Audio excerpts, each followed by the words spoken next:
Ladies and gentlemen, the Royal Rumble is this Saturday, and I gotta say, I'm pretty excited. I think this Royal Rumble has the potential to be one of the greatest in the past 10 years. The reason I say that is not only because the amount of star power they currently have on the Raw and SmackDown rosters, but you need to think, they're in Saudi Arabia. WWE is known for one thing when it comes to Saudi, and that is putting on a mega show. There's going to be stars, there's going to be surprises, and there's going to be pops. So ladies and gentlemen, let's break down the men's Royal Rumble one entrant at a time, and let's see what WrestleMania is going to be looking like. So entrant number one, we have Cody Rhodes. He is going to run the gambit in this match. He is going to be one of the Iron Men. At number two, we have Jacob Fatu. Let's get those two in right away. Let them fight, let them scrap, let them continue their rivalry they've had going on now. So they're fighting, they're brawling. I think eventually they take it outside. I don't know if they go through the crowd necessarily. I don't know if that's really a thing they would do in Saudi Arabia. Maybe. But let them just duke it out. They are just fighting, and that's all they care about is fighting each other. Entry number three is Kit Wilson. He comes out. He does his entrance as long as possible because Cody and Jacob do not care. They have no interest in fighting Kit Wilson. They are just duking it out with each other. So Kit Wilson comes out, he's doing his taunt, he's wiggling his hips, maybe he even cuts a promo on the toxic masculinity of Saudi Arabia. Imagine. So he's chilling. Cody and Jacob are doing their own thing. Kit Wilson's chilling, waiting for the next guy. Out comes Jey Uso. So right now we have two of the arguably most over guys in the company that are kind of over based on just a small little thing they do. Kit Wilson, he does his taunts and he's cool and he's got the great entrance and the great Titantron. Jey Uso yeets. So you just get them together, let them see each other eye to eye for the first time. Of course, Jay is going to be going yeet. Maybe Kit Wilson's going toxic. Something like that. Give me all the stuff. So those two dudes are memeing it out, and then out comes Joe Hendry. Look at all those memes. So they're scrapping. They're doing whatever they're doing. Out comes Matt Cardona, and he is pissed. He wants to get revenge on Kit Wilson. Out next is the first surprise of the night, and it is Powerhouse Hobbs, or Royce Keys, potentially. He comes in and he's making a statement. He takes out everybody that is actively in the ring, but he doesn't make any eliminations yet. Out next is El Grande Americano, and he is followed shortly by Chad Gable. Get them in the ring. Everyone's down. They do the Spider-Man point, because you know they have to do the Spider-Man point, and they just start duking it out, man. Out next, I originally had Rey Mysterio, but it appears that Rey Mysterio is kind of hurt right now, so maybe that's not going to happen. So I have subbed in Javon Evans here. Shortly after him coming out is going to be Dragon Lee. Let them do some good lucha things. Out next is Dirty Dom Mysterio. You can probably see why I had Rey Mysterio coming in just a moment ago. So Dirty Dom's back. He is off the injured list. He is still IC champion, and he's ready to dominate the Rumble. Get him in there. Get him squaring off with a couple of guys. And out next is Penta. Penta and Dom have a face down. I personally kind of want them to fight each other at Mania, but I also kind of have a different plan in mind for Penta, because out next is Rey Fenix. These guys, as far as I know, have not met up face-to-face on WWE programming, ever. So we get the Lucha Brothers back, and that is a good thing to do. They maybe team up, maybe start working on other people, maybe they fight each other, I don't know.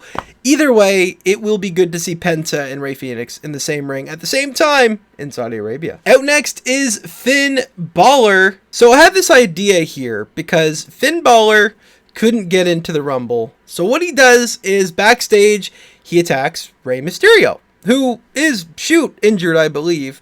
But do a little backstage thing where, oh my god, Rey's taken out, he needs to be replaced. It's Finn Balor. Finn Balor comes out, and the first thing he does when he gets in that ring is he stares down Dirty Dom. Maybe you could have Finn and Dirty Dom work together, maybe do a little tag team action against the Lucha Bros, but that alliance does not last long. Out next is Carmelo Hayes, and Finn and Dom just start taking it to him. They start beating down Carmelo. And out next is Trick Williams, a guy with a lot of history with Carmelo Hayes. So Trick makes a save for Carmelo. He gets the Judgment Day off of him, and we get a bit of a reunion of sorts. I know they've been ups and downs, but I mean, hey, new time frame, new time period. Let's get these men on the same page. What a team that would be. And out of nowhere, Finn Balor throws Dominic Mysterio over the top rope, eliminating him.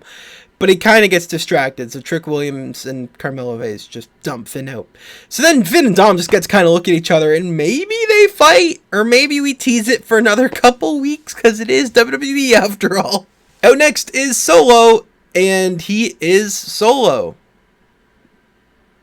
That's about all I have to say about him. The match progresses. Maybe some people get eliminated here. Out comes Brock Lesnar! If you saw my short that I posted recently, it baffles me that they announced that Brock is going to be in the match. I had him picked here anyway. This is where I had him originally. But why the fuck did they announce it? It should have been a surprise. So, it's Brock Lesnar. He clears house. He eliminates basically everybody in the match, if not everybody in the match, excluding like Cody and Jacob, who are probably still brawling outside at this point. As Brock was eliminating basically everybody in the match, Solo Sikoa rolled under the ropes. He's not eliminated. They'll probably make sure to say that on commentary. He's just not being a part of Brock Lesnar. He's got his arms crossed. He's just chilling. Uncle Howdy appears from the crowd. He jumps the barricade. He throws Solo back in the ring. Solo takes a big ol' F5 and gets weeded out of the ring. So Brock Lesnar comes in, does his thing, eliminates everyone. Who could possibly stop the Beast? The Tribal Chief himself, Roman Reigns, comes in at number 19, the same number he won the Royal Rumble at in 2015. So Roman and Brock are fighting, and out comes Oba Femi. What a perfect way to debut this man. You got a Beast in the ring, you got a Tribal Chief in the ring, you got Oba goddamn Femi ready to make a goddamn impact. This is the part in the match where you just get big meaty men slapping meat. Speaking of slapping meat, here comes Gunther. More meat's being slapped. Cody and Jacob slowly make their way back to the ring, and there's a lot of big stars in the ring at this point. There's Brock, there's Roman, there's Oba, there's Gunther, there's Jacob, there's Cody. What a star-studded group of people just hanging out in the ring, duking it out. Out comes Bronson Reed. More meat to be slapped there. And after Bronson Reed is the legend killer, the apex predator, Randy Orton. More meat to be slapped. Austin Theory comes out to help out Bronson. You know, we're gonna do the Vision thing. They're all in there. Out next is Sami Zayn, who in my prediction loses to Drew McIntyre. Goes on to the Rumble. He's got his ribs taped up from his match with Drew. He's hurt. He's wounded, but he's the underdog from the underground. He's making his way back into the ring. He wants to face Drew at Mania. This is the arc. Out next is Logan Paul, and he does his thing. Probably does a couple spots, probably bounces off some people, you know. That's how it goes. So now we've got 3 members of the Vision in the ring, and they're kind of dominating everybody because they got numbers. Out comes number 27. Yeah, LA Knight is back with a vengeance. I'll just say it. Let him eliminate every member of the Vision. Every single one of the 3, get them out of here. It is Braun Breaker, the final boss of the Vision for LA Knight. So that he gets in the ring, they stare each other down. Yeah, woof. Whatever it is that they would say. It's time for number 30. The lights go out.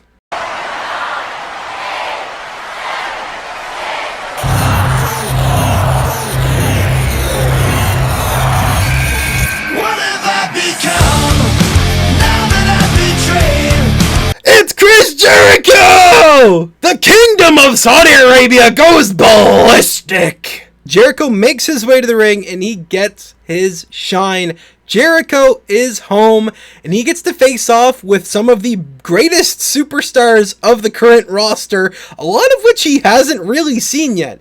I want him to focus specifically on LA Knight here. Drew McIntyre runs down unexpectedly, but this is likely because Cody and Jacob might have done some interfering in his match with Sami Zayn that night, who knows? But either way, Drew McIntyre comes out and he distracts both Cody and Jacob, or at least in some form or fashion, aids with them getting eliminated. Cody and Jacob are out of the match. And we get down to the final 6 here. Now, I have this all written as one, elaborate move after move sequence. I think that'd be a little too quick for the Royal Rumble, but let me give it to you anyway. So LA Knight tosses out Chris Jericho. Roman Reigns comes over and Superman punches LA Knight out of the ring. Oba tips Roman Reigns out of the ring, and then Sami comes and he kicks Oba Femi in the face, and he is also eliminated. This would leave the final 2 as Sami Zayn and Braun Breaker. If you ask me personally, these are the only 2 men who have any sort of business winning the Royal Rumble this year. I've heard a lot of different predictions from a lot of different people. If it doesn't come down to Sami and Braun, I feel bad for what's going to happen at WrestleMania. Because you have your obvious build here on both sides. Braun Breaker wants to fight Punk again, and Seth Rollins will likely get involved in that match. Spoiler alert. And Sami wants to beat Drew. He's been wanting to beat Drew. I want Sami to have the Shawn Michaels arc from 2010. If you weren't watching in 2010, let me educate you a little bit on why I'm talking about that arc specifically. So Shawn Michaels entered the 2010 Royal Rumble. His only hope was to avenge his loss against Undertaker at the previous year's WrestleMania, and Undertaker was obviously the world champion at the time. So Michaels needed to win this Rumble because that's the only way he could fight Taker at WrestleMania. Long story short, Michaels didn't win the Rumble. So maybe that's kind of spoiling what's going to happen with Sami here.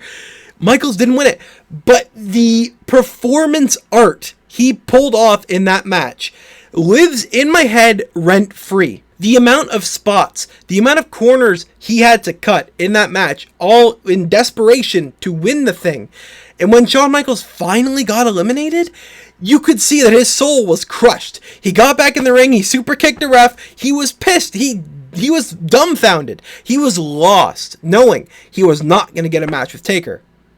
He ended up getting one anyway, which is exactly what Sami will do, but let me play out the ending of this match. So Braun Breaker hits a spear on Sami's broken ribs. Sami is fucked. His ribs were already hurt, now he's extra hurt. He does another, and Sami is basically dead at this point. He goes for one more spear. He's bouncing off the ropes, going back and forth, back and forth, back and forth. Sami counters with a haluva kick. Oh my god. Braun Breaker works his way into the corner. Another haluva kick. Sami goes to throw him out, but Braun reverses. Sami gets thrown out, but he's still on the apron. Braun tries everything. He is clawing at this man's fingers. He's punching him. He's headbutting him. He's biting this man. He's doing everything, but Sami will not let go. It gets to the point where Sami's got one hand on the rope. He's leaning backwards. He's barely holding on. Braun runs off the ropes on the other side, comes back with a huge spear, and Sami is eliminated. Braun Breaker is your winner, and he will go on to WrestleMania to fight CM Punk. Now, what do we do at WrestleMania? That's kind of important. I'll likely go a bit more in depth with this at some point, but let's look at it like this. CM Punk is defending his championship in the Elimination Chamber next month. Braun qualifies for the match with the angle of, I'm going to win your belt, and then I'm going to go on to WrestleMania to get the other belt. I'm going to be Braun 2 belts. During that match, Seth Rollins returns from injury. Seth Rollins is back. And you know who he's really mad at? Braun Breaker, because Braun Breaker kicked him out of the group he started, The Vision. So Seth Rollins comes out, gives Braun Breaker a curb stomp, and he allows Punk to win and retain his championship. His hatred for Braun Breaker is slowly outweighing his hatred for Punk. He hates both, but he causes Braun to lose on purpose so that this match can still move forward. So in the main event of WrestleMania, we get Braun Breaker versus Seth Rollins versus CM Punk. On the other side, Drew McIntyre goes on to Elimination Chamber. He fights Cody and Jacob Fatu in a triple threat for the title, and Drew retains. At Elimination Chamber as well, there is a qualifying match for Drew McIntyre's championship, which Sami Zayn wins. He finally gets his shot to fight Drew McIntyre for the title at WrestleMania. I'm no fucking genius, but I'm saying this is how it should be booked. I don't want to see Roman Reigns win this match. A lot of people are saying it's going to be Roman Reigns. Why would it be Roman Reigns? Why would he win it? What's the match? What's the angle? Who does he fight? Roman Reigns and Punk? What a match. We don't need that. Reigns and Drew? No, we don't need that. Reigns does not need to win this match, period. It does not need to happen. I can't even think of any other way that this match could or would or should possibly go. Now, of course, there is always the opportunity of title changes between now and Mania. Somebody could lose at Chamber and it could be a new champion. The only other scenario I could see happening, and I'm just going to spit this out into the universe so that way if it happens, then I'm a genius. Gunther wins the match and he tries to retire Punk at Mania. That's the only other scenario other than Braun Breaker or Sami Zayn winning that would make sense, that would work, and that would be any good. Do I think it's going to happen? No. It doesn't need to. We can stretch this AJ feud to Mania. If AJ is really retiring that soon, don't make him lose here, because A, that would be fucking stupid. And B, save it for Mania. Do Gunther and AJ at Mania. And if AJ wants to retire then and there, then boom, get him out. But like, that could be Gunther's Mania match. He doesn't need the title right now. Gunther is on a next level run where he's kind of exceeded the need for championships. He wants careers, not titles. Anyways, guys, let me know what you thought of my predictions in the comments below. Am I crazy? Am I kooky? Or am I a goddamn genius? Let me know what you think. Also, make sure to leave a like and subscribe. Click the bell so you know every time I post. And follow the socials at This Is Dilly and at Dilly Plays YT. I've been your host as always. This is Dilly. Me, signing out!